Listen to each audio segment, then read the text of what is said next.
Holy crap. Big news, big trade. The full trade just came out. I recorded this before and didn't work. Full trade. Oliver Ekman-Larsson, Connor Garland, going to the Vancouver Canucks.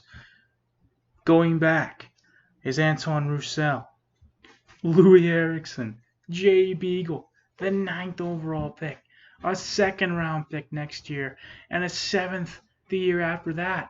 And the Arizona Coyotes, they retain 12% of Oliver Ekman-Larsson's contract. So I don't know how much that is. I can't do any quick math. Let's just take a look. He's making 825. I don't know how much this is. 12%. That's 825. So yeah, they're getting about $7.5 million of Oliver Ekman-Larsson as holy. And it's a no move clause for Oliver Ekman-Larsson. I believe that Roussel, Beagle, and Eriksson all have a year left on their deals. So it's an interesting trade. So let's just kind of break this down at first. Let's look at Arizona's perspective. You got Oliver Ekman-Larsson, a defenseman who making a ton of money and not had a very good last little few seasons. It's just when you trade a contract like Oliver Ekman-Larsson, and who knows if it's going to work out performance-wise, but from a money business standpoint, when you get an opportunity to trade a guy like that who's been vastly underperforming his contract, yeah, and you almost have to take that opportunity, even if you have to take super dead contracts again.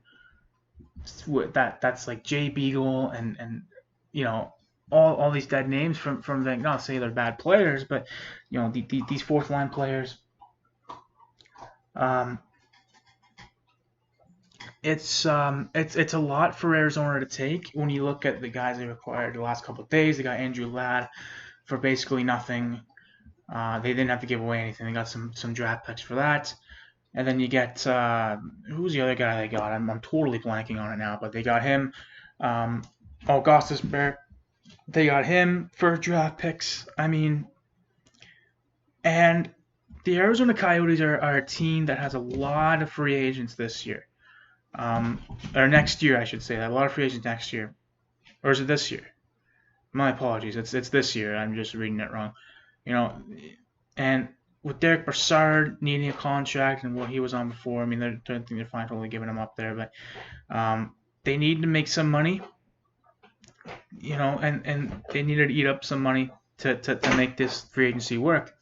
And like I said, when you get a contract that's as bad as Larson's is, you have to get the opportunity to try and trade that contract away, even if it involves you having to give up a player like Connor Garland, who I think is going to be the X factor in this trade, because if Ekman-Larsson doesn't play as well as what his contract says while he's in Vancouver, if he underperforms there as well, then you got guys like Roussel, Beagle, and like the Arizona Coyotes could easily buy out one of those guys. They have a ton of cap space available now to them.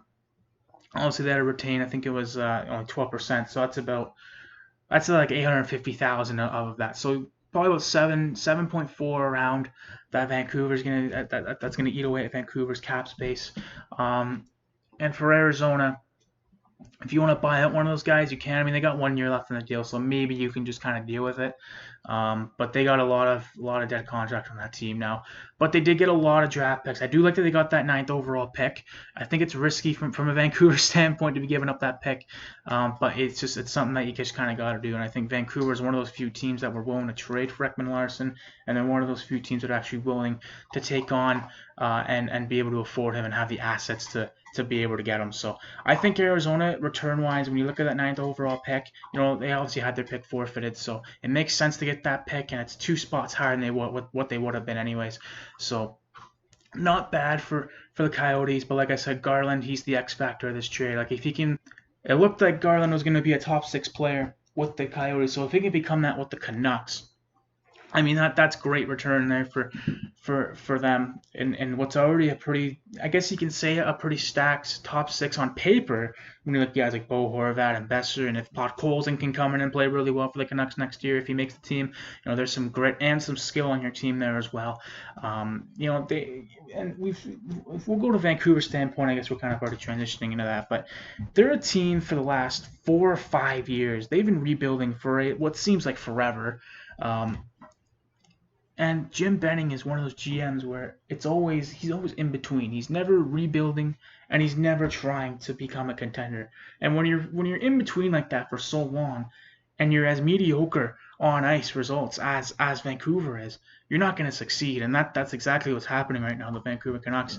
And they're going to continue to stay where they are, I think, where they're kind of in the midst of playoffs, and every year we kind of go, oh, I'm feeling like Vancouver's a dark horse and everything like that. But I think it's going to be no different from a on ice standpoint for the Vancouver Canucks, unless Ekman Larson, by an act of God, becomes a $7 million player for the Vancouver Canucks. I'm not too sure what the deal is with Ekman Larson at the moment as well, or sorry, with Alex Edler. I don't know, because I know he was in trade rumors for a little bit. I'm not too sure if he's going to be one that goes.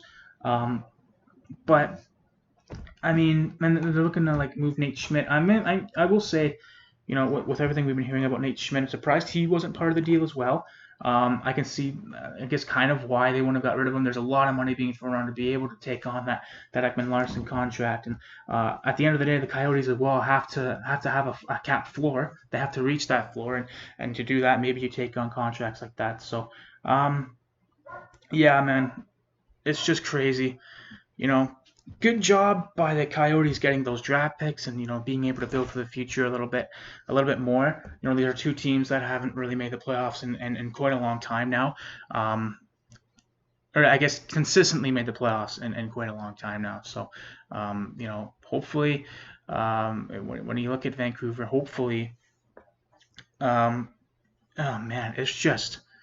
I don't know. I don't even know if I have a winner of this trade. I don't know if I have a loser. It's probably going to take a little bit for me to really come with a conclusion and who I think wins the trade, who I think, gets the best return in this trade, and it's just, there's so much happening, so much money. It's just such a huge trade, and one of the first really huge trades that we've had in a while. So I've been collecting my thoughts last little bit, trying to think about exactly what I want to say in this kind of recap video, but I just can't find the right words to do it. So let me know what you guys think about this trade. It's unbelievable. I think finally we get an Ekman Larson trade after what seems like half a decade of him being in trade rumors, or at least since he signed that huge contract. So yeah, let me know what you guys think, and thanks for watching the video, and we'll see you next time. Bye bye.